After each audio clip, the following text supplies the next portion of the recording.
The first snowflakes of the storm were not the gentle, picturesque drifters of holiday cards. They were scouts for an invading army, hard and sharp, flung from a sky the color of a fresh bruise. By the time Clara Evans' shift was supposed to end, the sky wasn't falling, it was attacking. It threw fists of snow against the window of Leo's room, the wind howling a mournful, rising note that vibrated deep in the glass. Inside, there was a fragile peace. 7-year-old Leo, a boy whose ancient eyes seemed to hold more wisdom than his frail body could carry, was sketching superheroes in a worn notebook. His creation for the day was Static Man, whose power was to make everything perfectly still and quiet. A poignant choice for a child whose own nervous system was a traitor, capable of erupting into a symphony of screaming, unbearable pain at a moment's notice. "He's got a force field," Leo explained, his voice a soft whisper. He tapped the page with a crayon. "So nothing can get him, not even the bad guys." Clara smiled, a genuine warmth that reached her tired, 26-year-old eyes. "No one's getting past Static Man. I like him." Leo's mother, Sarah, stood by the window, her arms wrapped tightly around herself. "They're calling it a bomb cyclone now," she said, her voice tight with the anxiety that had become her constant companion. "Once in a generation. They're saying the city will be completely shut down by midnight." Clara's smile faded. She glanced at the small, refrigerated case on the counter. Inside, a single vial of custom compounded analgesic solution remained. It was a miracle of modern pharmacology, the only thing that could penetrate the fortress of Leo's pain during one of his episodes. And there was only one dose left. The delivery was scheduled for this afternoon. Leo's father, Ben, said, walking into the room. He ran a hand through his already disheveled hair. "The courier service called an hour ago. Cancelled. All trucks are off the road." A cold knot formed in Clara's stomach. "Okay," she said, forcing a calm she didn't feel. "Okay, let's not panic. I'll call the hospital. The main pharmacy at Northwood General will have it. We just need to arrange for an emergency transfer." She stepped into the kitchen, her fingers already dialing. She painted a brave face for Ben and Sarah, but she knew the gears of hospital bureaucracy ground slowly on a good day. In a historic blizzard, they were likely frozen solid.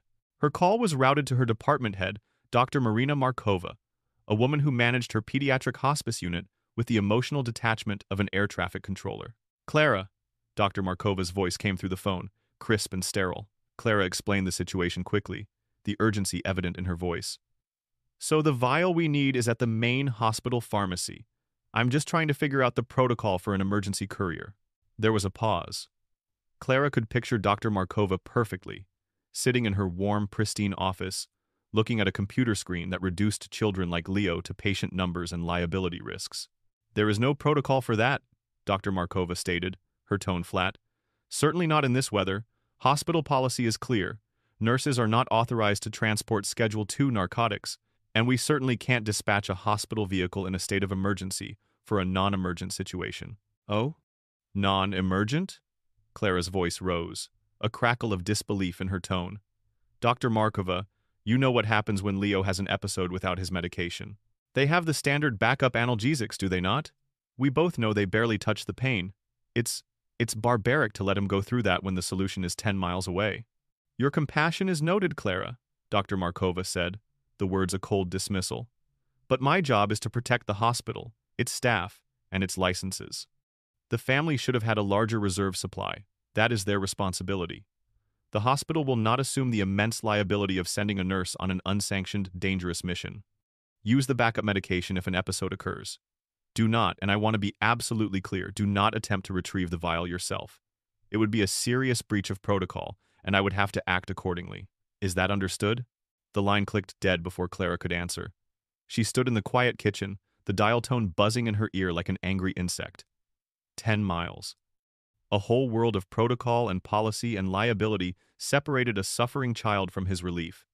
And outside, the army of the storm was just beginning its assault. The blizzard did not arrive with grace. It slammed into Northwood like a freight train, a blinding wall of white that erased the world. By 8 p.m., the city was a ghost town buried under a shroud. The wind shrieked, peeling siding from houses and turning street signs into shuddering, invisible targets. Clara, back in her small apartment, watched from her window as her own car, a reliable sedan she'd nicknamed the Blueberry, vanished beneath a rapidly growing drift. It was no longer a car. It was just a lump in a landscape of unforgiving white. Her phone rang, the sound jarring in the wind-whipped silence. It was Sarah. "Clara, it's starting!" she sobbed, her voice frayed with panic. "He's asking for you. The backup meds. It's like giving him sugar pills. He's in so much pain." Clara squeezed her eyes shut, Leo's small, trusting face flashing in her mind. Static man, with his force field to keep everything still and quiet. A child's desperate wish. "I'm on it, Sarah. I will figure this out. I promise." It was a promise she had no idea how to keep. Her first call was to the hospital's on-call physician, a Dr. Reynolds she'd never met. She explained the situation again, her voice low and urgent. Dr. Reynolds was sympathetic but firm. "Listen, I hear you, I really do. But Markova is the department head. My hands are tied. If I override her, I'm putting my own career on the line. I can't authorize the release of the medication to you. I'm sorry." Click. Her second call was to the city's 911 dispatch. The line crackled. A weary, overworked voice answered.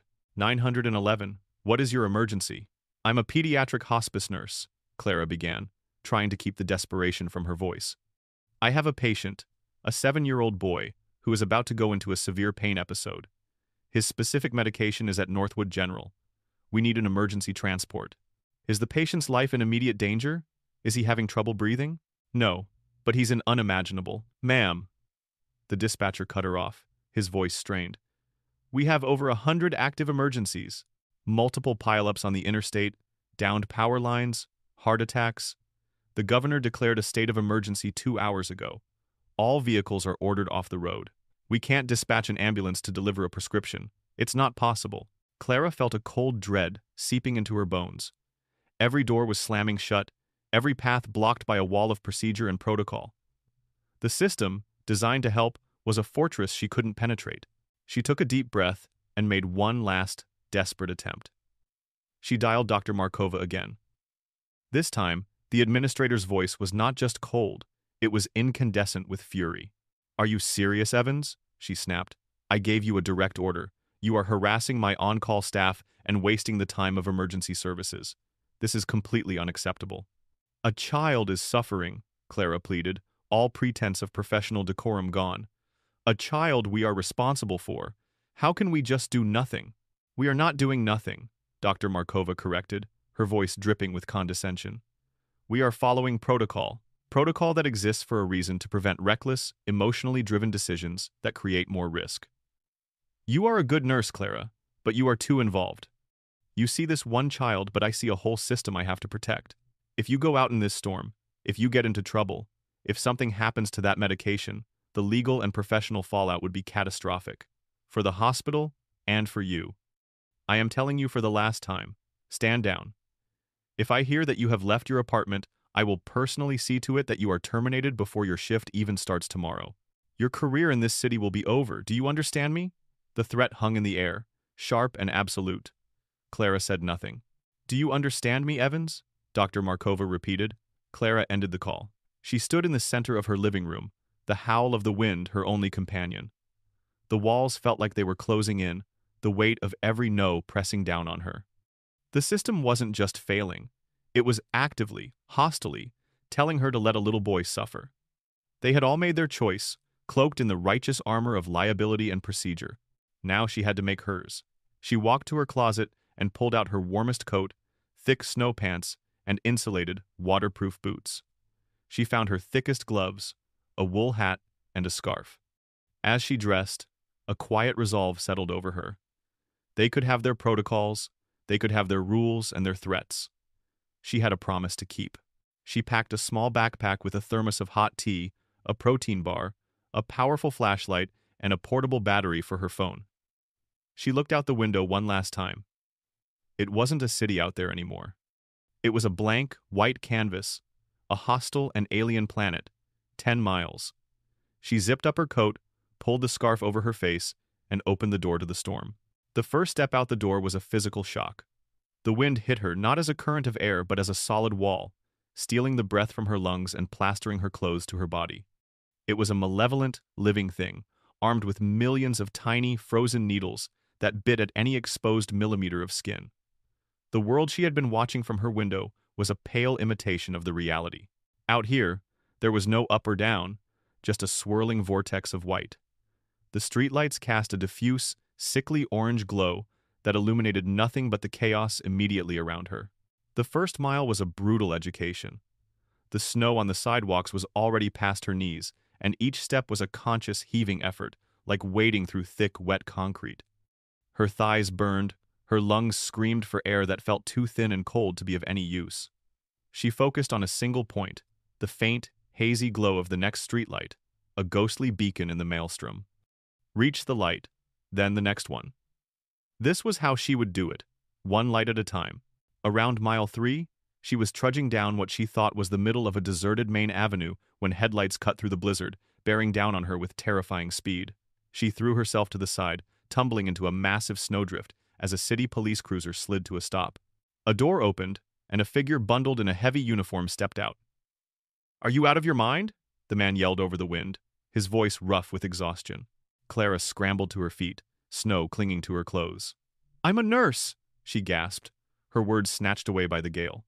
The officer, his name tag reading Sergeant Miller, shone a flashlight in her face. His own face was haggard, his eyes bloodshot. He looked like a man at the very end of his patience. "I don't care if you're the Queen of England. There's a citywide travel ban, a state of emergency. What part of that is confusing to you?" "There's a child," Clara tried to explain, her breath coming in ragged clouds. "A 7-year-old. He needs medicine. It's at Northwood General. I have to get it." Sergeant Miller let out a short, harsh laugh that held no humor. "A child needs medicine. Lady, you know how many calls we've had tonight? People are trapped, cars are buried. We've got live wires down on Elm Street.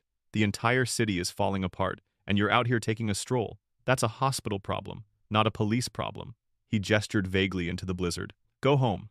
I don't have time for this. I could fine you $500 right now for being out here." "But you don't understand. He's in—" "Go home, little lady." Miller cut her off, his tone dripping with condescension as he climbed back into his warm car. "You're creating a problem for us. Go home before you become another emergency I have to deal with." The cruiser pulled away, its red and blue lights briefly painting the swirling snow in terrifying colors before vanishing completely. Clara was left alone again, the officer's dismissive words colder than the wind. "Little lady."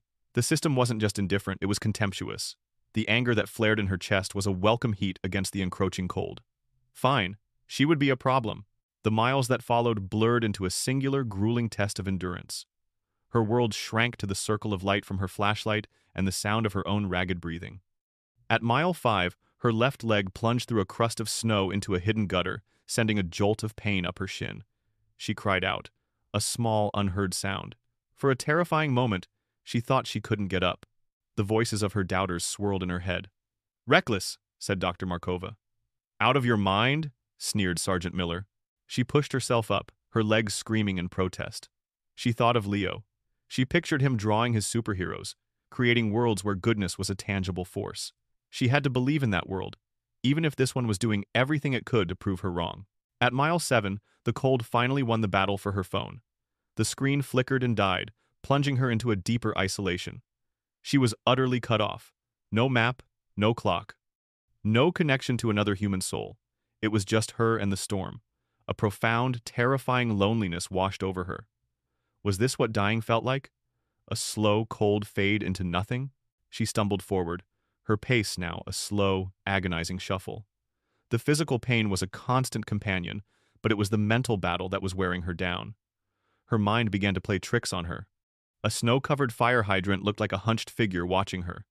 The shriek of the wind sounded like a name being called. Despair was a heavy cloak, and she was so tired of carrying it. Just as she felt the last of her resolve beginning to fray, she saw a flicker of movement. Ahead, a porch light was on. A side door opened, and a figure, silhouetted against the warm light within, placed a steaming travel mug on the porch railing before quickly shutting the door. It was a small, silent gesture. A message in a bottle. As Clara drew closer, she saw the mug. She picked it up. It was hot chocolate. She leaned against the railing, the warmth seeping into her frozen gloves, and took a sip. The sweet, hot liquid was a shock to her system, a jolt of pure life. She couldn't see the person who had left it, but it didn't matter. It was a sign. A crack in the wall of indifference. Not everyone was Sergeant Miller. Not everyone was Dr. Markova. The hot chocolate gave her more than just warmth. It gave her fuel. Renewed, she pushed the empty mug back onto the railing in thanks and turned her face back into the wind. Only 2 miles to go. One light at a time. The hospital's faint, institutional glow was now a visible smudge on the horizon. It was a promise. She was going to make it. The last few hundred yards were a crawl. Clara was moving on pure instinct, her body a screaming chorus of pain. The glass doors of the Northwood General Emergency entrance were the most beautiful thing she had ever seen. She practically fell against them, and they slid open with a pneumatic hiss, admitting her into a world of bright lights, antiseptic smells, and noise.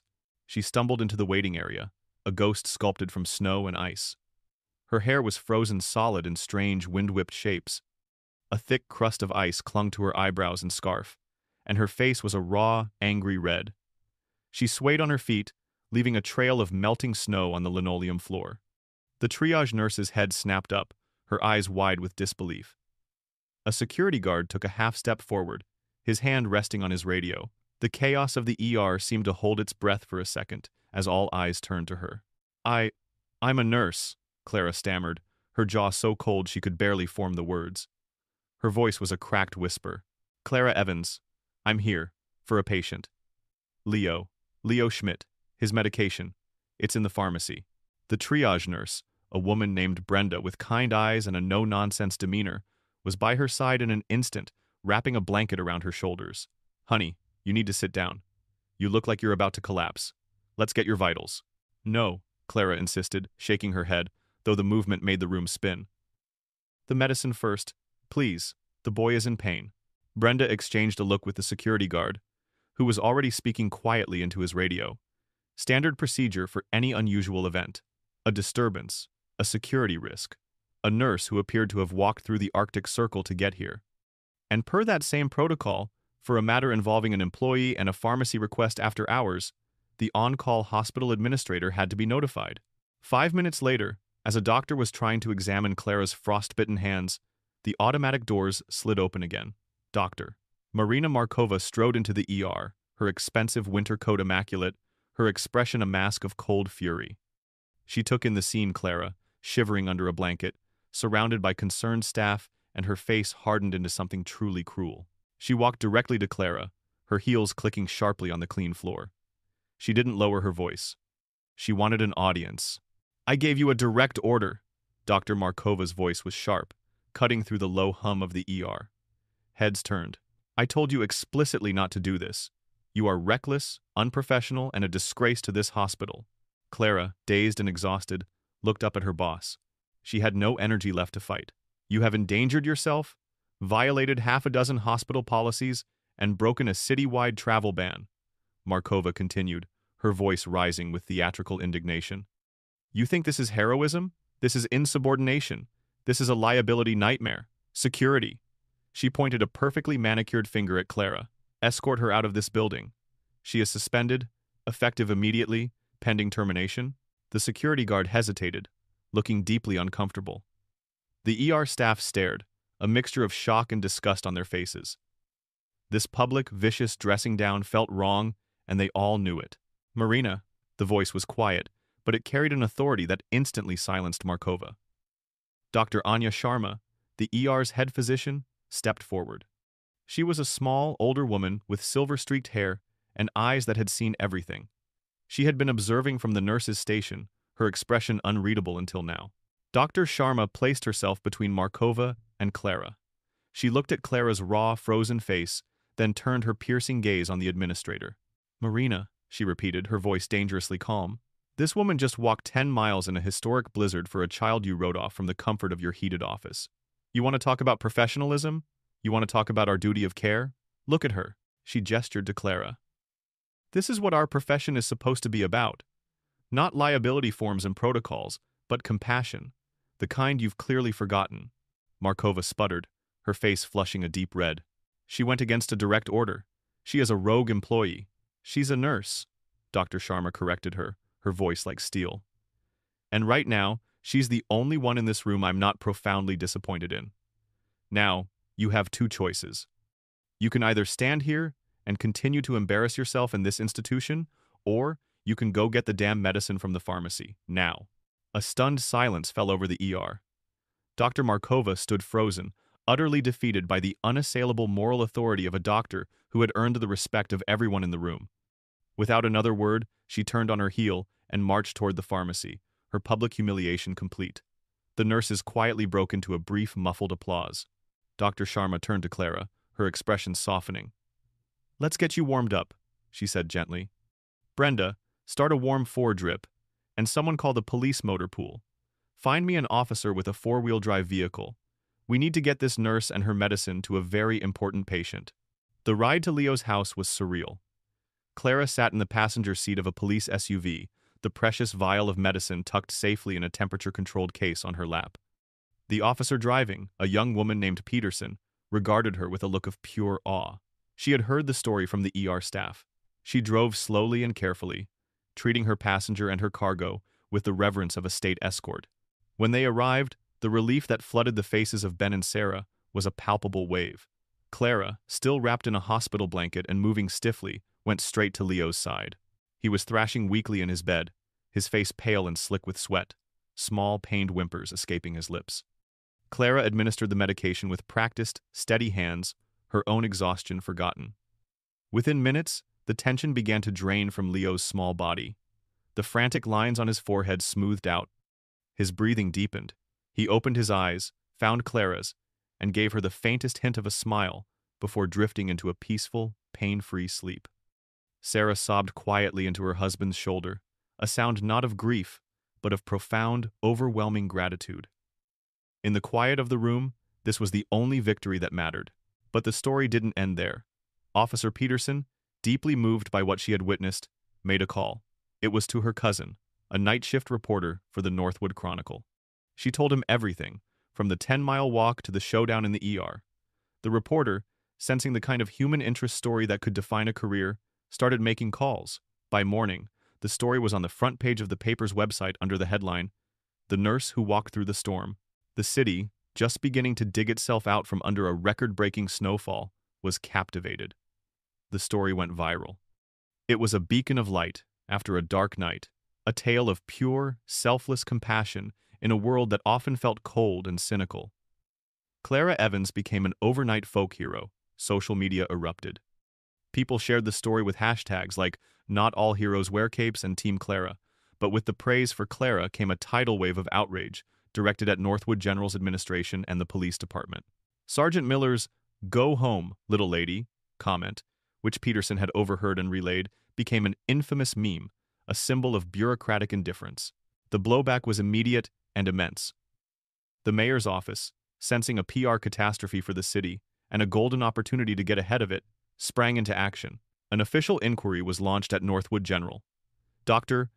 Marina Markova was publicly and unceremoniously reassigned to an administrative oversight role, a corporate euphemism for being sent to a windowless office in the basement.